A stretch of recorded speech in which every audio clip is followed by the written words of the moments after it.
Maya-maya lang ay magsisimula na ang pagtalakay ng Senado sa susunod na hakbang matapos ang desisyon ng Korte Suprema sa impeachment ni Vice President Sara Duterte.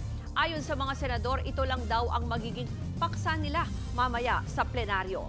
At live mula sa Senado sa Pasay City, nasa frontline ng balitang yan si Mean Los Baños. Mean, ano ba ang inaasahan natin na mangyayari ngayon?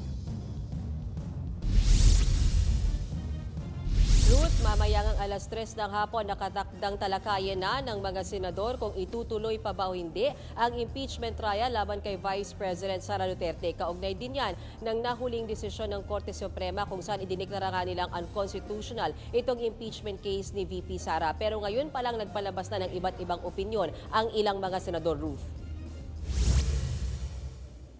Para kay Senator Ping Lacson, dapat maging maingat at maghinay-hinay ang Senado sa gagawing debate. Mas mainam na hintayin na ang pinal na desisyon ng Korte Suprema sa impeachment case, lalo't may nakabimbing motion for reconsideration ang Kamara. Nabasa na raw ito ni Lacson at sinabing maganda raw ang mga argumento kung bakit dapat itong pag-aralan muli ng Korte. Paliwanag ni Lacson na nanatiling kanyang posisyon na dapat igalang at sundin ang ruling. Matatandaan sa unanimous ruling ng Supreme Court unconstitutional ang impeachment case at hindi nagkaroon ng jurisdiction dito ang Senado.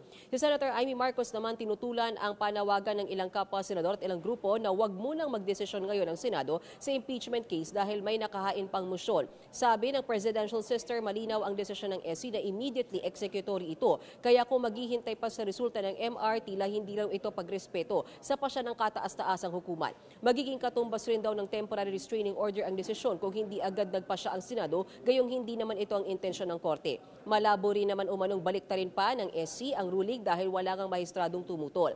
Tanong pa ni Senador Amy, anong garantiya na hindi maghahain ng sarili niyang motion for reconsideration ang kampo ni VP Sara. Baka naman daw abutan pa ng February 6 sa susunod na taon bago maresolba ang lahat ng motion. Sa nasabing petsa, Ruth, matatapos ang isang taon na ban sa paghahain muli ng impeachment case laban sa bise.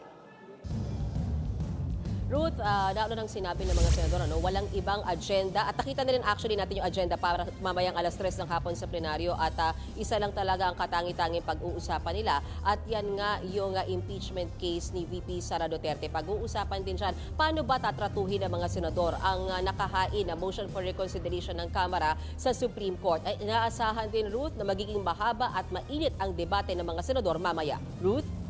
Yan po ang Express Report ni Mean Los Baños. Mga kapatid, Ruth Cabalco, para sa mabilis na pasada ng mga balitang dapat niyong malaman, mag-follow at mag-subscribe sa social media pages ng News 5.